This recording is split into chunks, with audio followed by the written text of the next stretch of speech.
Boa noite, são 6 horas e os termômetros marcam 26 graus em Curitiba. Eu sou Luiz Gustavo e nessa edição você vai ouvir: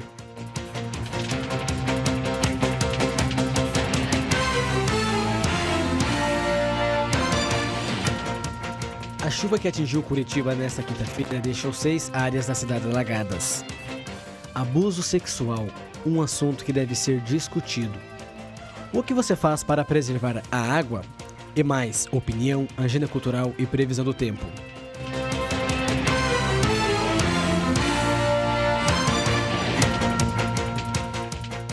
Estamos ao vivo no Rádio Jornal Laboratório do curso de Jornalismo Ninter. Acesse nossa página no Facebook, @jornalismo Ninter, e interaja conosco ao vivo. Acesse também os programas anteriores em mediaçãoninter.com.br.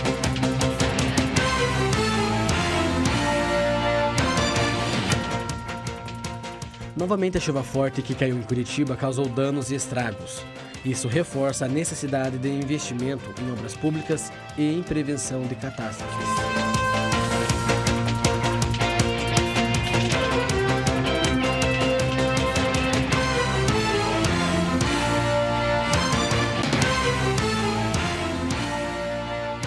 O temporal que caiu na tarde de ontem em Curitiba causou sérios danos para a população.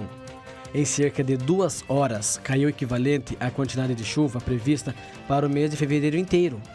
Foram 118,4 milímetros de água, o que equivale a 80% esperado para o mês inteiro. Os bairros mais prejudicados pela chuva foram Cajuru, Uberaba, Prado Velho, Centro, Alto da 15 e Vila Torres. Na Vila Torres, 40 famílias ficaram desabrigadas por causa da tempestade, como afirma o presidente da Associação de Moradores, Valdenilson Osório de Campos. Na verdade, a gente teve foi 40 famílias desabrigadas no nosso bairro lá, certo? Então, a prefeitura nos ajudou sim.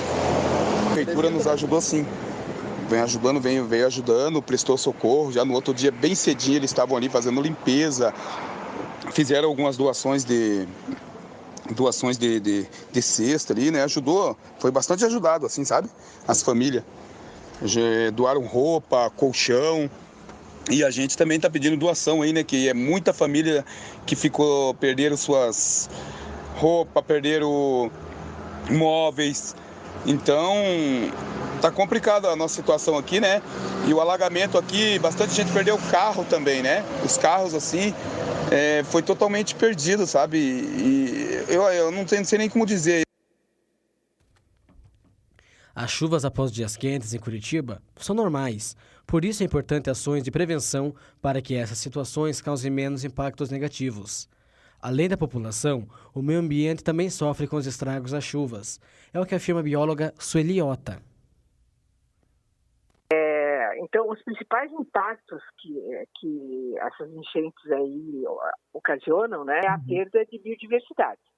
Então, você perde toda uma fauna e uma flora, porque elas ficam inundadas, né?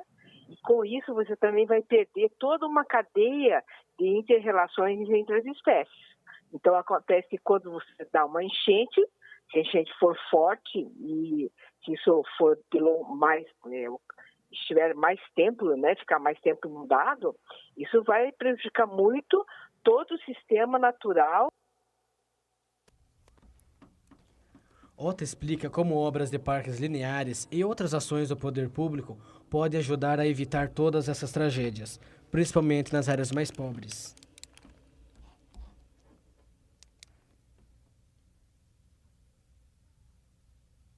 Parque linear é uma área natural protegida. Então, se esse parque linear for construído, normalmente ele é ao longo de rios, né? Então, ele vai facilitar o quê? Vai aumentar essas áreas de inundação.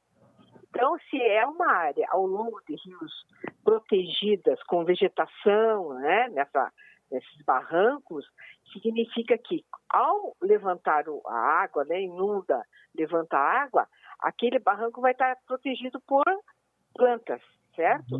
Então, o que vai acontecer? Aumenta a área de inundação, né? E fazendo com que a vazão da água fique mais lenta, né? e isso ocasiona menos problema. Vamos agora conferir os destaques do Mediação Uninter. Quem traz as informações para a gente é a Patrícia Zene. Boa noite, Patrícia. Boa noite, Luiz. Em 2010, aconteceu um terremoto no Haiti que mudou a vida de milhares de haitianos. Elda Gersinos foi uma das pessoas que deixou tudo para trás para começar uma vida nova no Brasil. No país, Curitiba é a quarta cidade que mais recebeu pessoas dessa nacionalidade. Saiba mais na reportagem de Gabriel Guimarães para a revista F.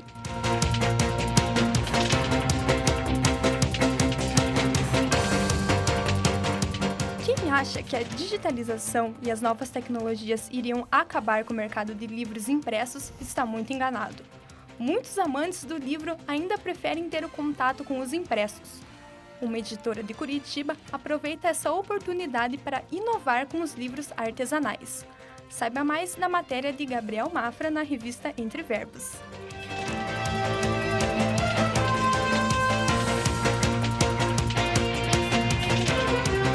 O documentário Lar do Cilar conta a história dos idosos que vivem na casa de repouso Madre Clélia Marlone, em Curitiba. Eles voltaram no tempo para falar de como foram as suas vidas. Assista o documentário completo dos estudantes Cláudia Freire, Douglas Miranda, Ivone Souza e Jonathan Giovannini no portal mediaçãouninter.com.br. Para essas e mais informações, acesse o portal de curso de jornalismo Uninter, mediaçãouninter.com.br. Repetindo, mediaçãouninter.com.br.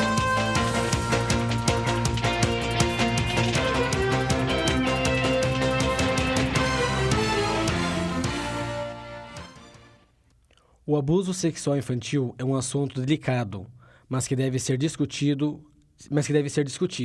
A melhor forma de prevenção é a conversa. A luta é contra um crime que fere a ingenuidade e destrói os sonhos das crianças. O abuso sexual infantil produz histórias reais que chocam até mesmo profissionais que lidam com os casos. É o que conta Lucy Pfeiffer, médica psiquiatra e responsável pelo DEDICA, Centro de Atendimento às Crianças e Adolescentes Vítimas de Maus Tratos. Eu atendi uma menininha que dizia, mas ele me tocava, mas não era muito. E a gente tem que dizer, não, ninguém pode tocar em partes que são íntimas suas, né? Ninguém pode fazer uma coisa que vai além do que você deseja. Lucy Pfeiffer ainda ressalta que, na maioria das vezes, os abusos são cometidos por pais, padrastos, tios, pessoas que a criança conhece e confia, que, ao invés de proteger, cometem crime capaz de confundir a criança de tal maneira a ponto de não conseguir distinguir a diferença de carinho e abuso. Que existem carinhos, que existem condições de adultos que cuidam bem e existe aquilo que não é carinho, que é um abuso para o gozo do outro. Uma das melhores formas de prevenir é conversar. Os pequenos devem saber que existem alguns tipos de toques que são saudáveis e outros que são proibidos. Caroline Arcari é escritora e autora do livro Pipo e Fifi, traduzidos em 5 idiomas. Ela conta que o livro nasceu da necessidade de criar meios que pudessem contribuir para a proteção das crianças. Então, eu precisava dessa ferramenta que fosse lúdica, mas que falasse honestamente o que é permitido ou não, qual é a diferença entre um toque que simboliza afeto e um toque que é abusivo. Vale lembrar que os olhos devem estar atentos aos comportamentos. Os pequenos sempre dão sinais quando alguma coisa não vai bem. De Curitiba, Paraná, Kívia Henning. Alunos das escolas públicas da cidade de Boa Esperança, no sul de Minas Gerais, desenvolvem projetos para evitar desperdício e cuidar de um bem importante para a nossa sobrevivência, a água.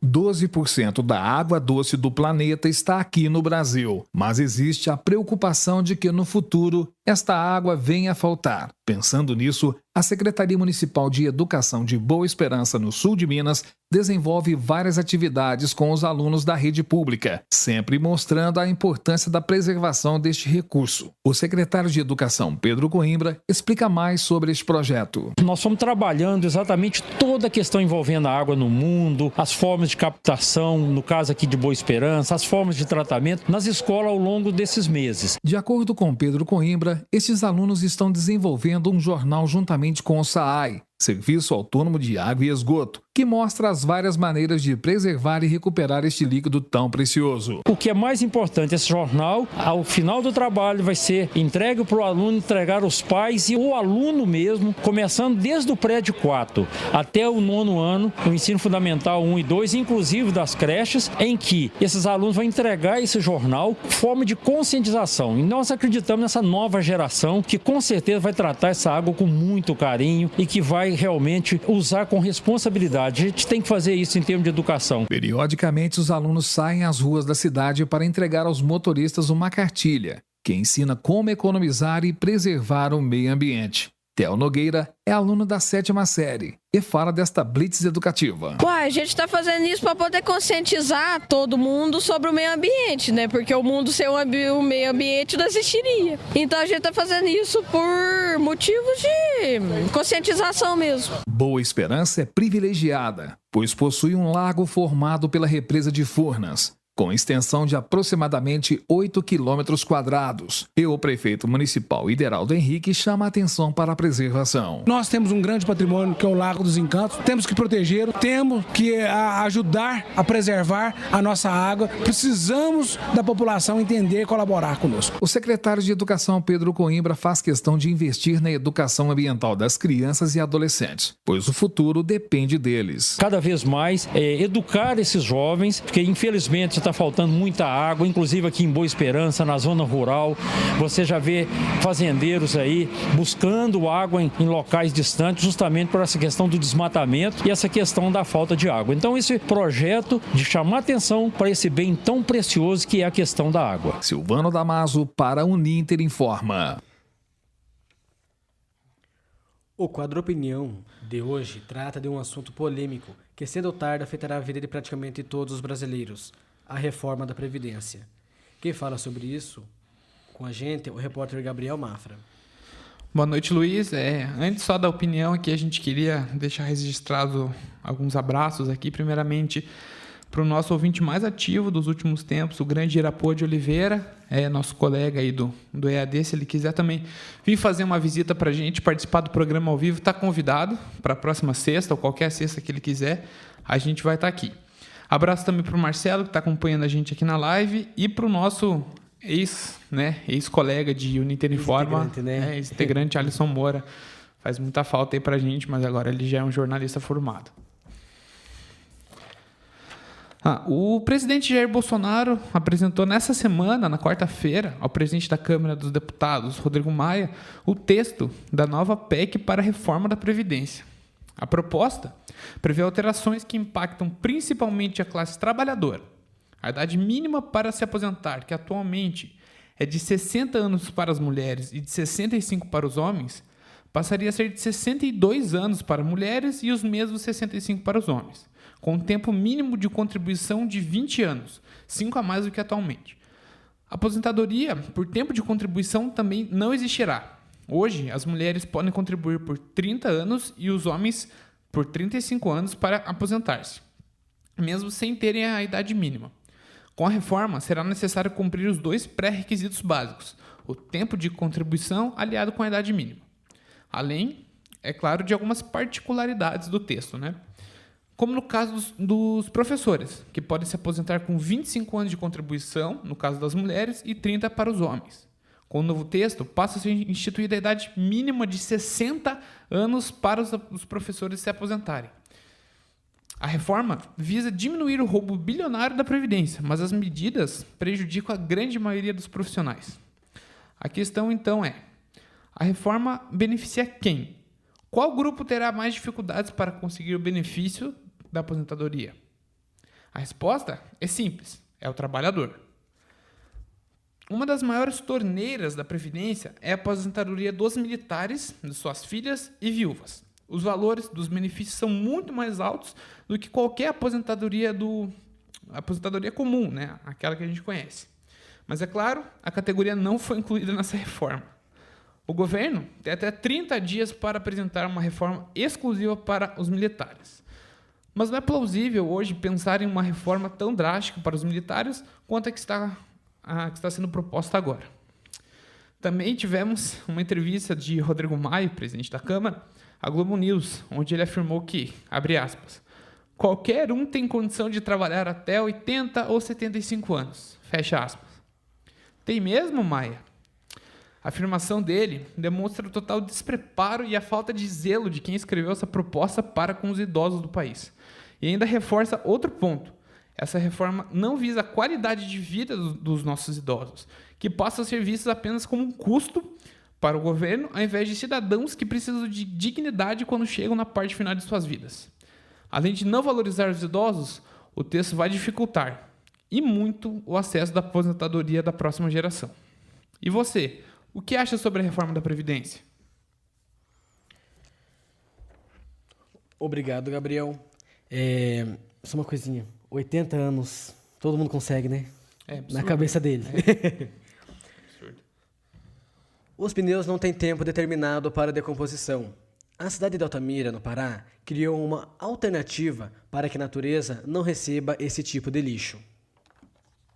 Eles são necessários para quem se locomove de carro, moto ou ônibus. Os pneus se tornaram indispensáveis, mas para onde vão quando não tem mais utilidade? O lixo, ou no máximo a oficina de reparos, eram endereços certos para a peça. Mas os tempos mudaram e com a preocupação com o meio ambiente, os pneus que não servem mais para os veículos são recolhidos e encaminhados a São Paulo e a Goiás, onde se transformam em asfalto. O secretário de Meio Ambiente de Altamira, Wesley Storck, destaca que além do benefício para a infraestrutura, o pneu reciclado evita o acúmulo de água e assim combate uma das doenças mais temidas no país, a dengue. É de fundamental importância a coleta desses pneus, né? Porque muitas vezes eles são jogados em terreno baldio, né? E isso facilita a proliferação de mosquito, né, da dengue. Cerca de 18 toneladas de pneus já foram reaproveitadas. O projeto é uma parceria entre a Secretaria de Meio Ambiente de Altamira e a empresa Reciclanip, que coleta pneus sem serventia para reutilizá-los. O contrato foi feito em janeiro de 2016 e tem duração de 15 anos. Foi feito um acordo entre uma empresa, né, chamada Reciclanip, assinado um termo de apoio técnico, né, onde a CEMAT ela se responsabiliza juntamente com a DLP na época, né, de estar informando essa empresa, né, a Reciclanip, da disponibilidade de pneus que fica depositado, né, que a gente deposita lá no aterro sanitário.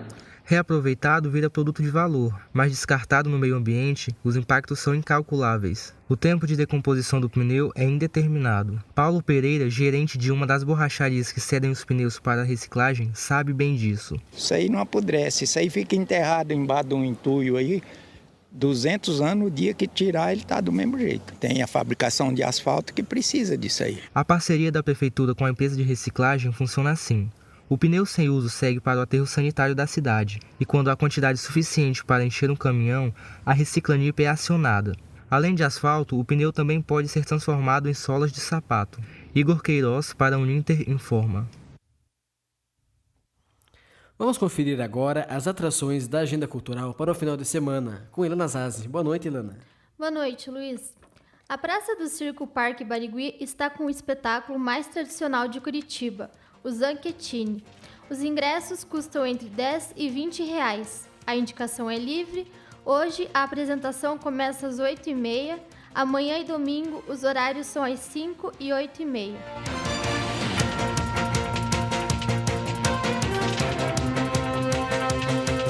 Está aberto ao público a mostra Ilustração Botânica Plantas Brasileiras. Os artistas que se dedicam à arte botânica estão exibindo seus trabalhos no Memorial de Curitiba. A exposição conta com obras de 17 artistas do Centro de Ilustração Botânica do Paraná. A entrada é gratuita e a classificação é livre. Amanhã e domingo, o horário é das 9 da manhã às 3 da tarde.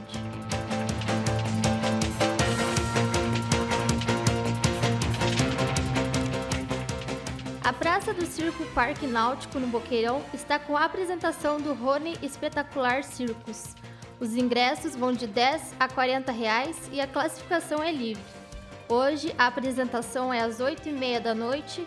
Amanhã e domingo, as apresentações são às 4, às 6 e às 8h30 da noite.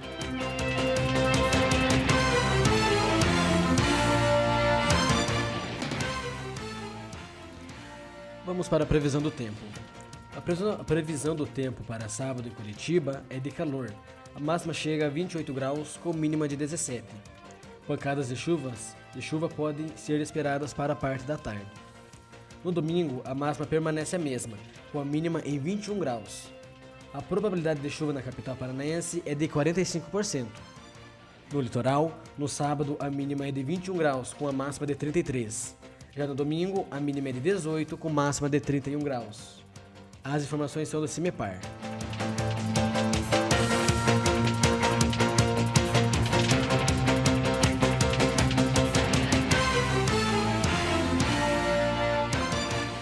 E o Ninter Informa fica por aqui. Eu sou Luiz Gustavo na apresentação, editora-chefe Patrícia Zeni. Na produção, Gabriel Mafra, Ilana Zazi e Ivone Souza. Orientações e supervisão, professores Alexandro Ribeiro e Otacílio Vaz. Coordenação do curso de jornalismo Ninter, professor Guilherme Carvalho. Obrigado pela sua companhia durante o ano. Até 2000. Boa noite, até mais.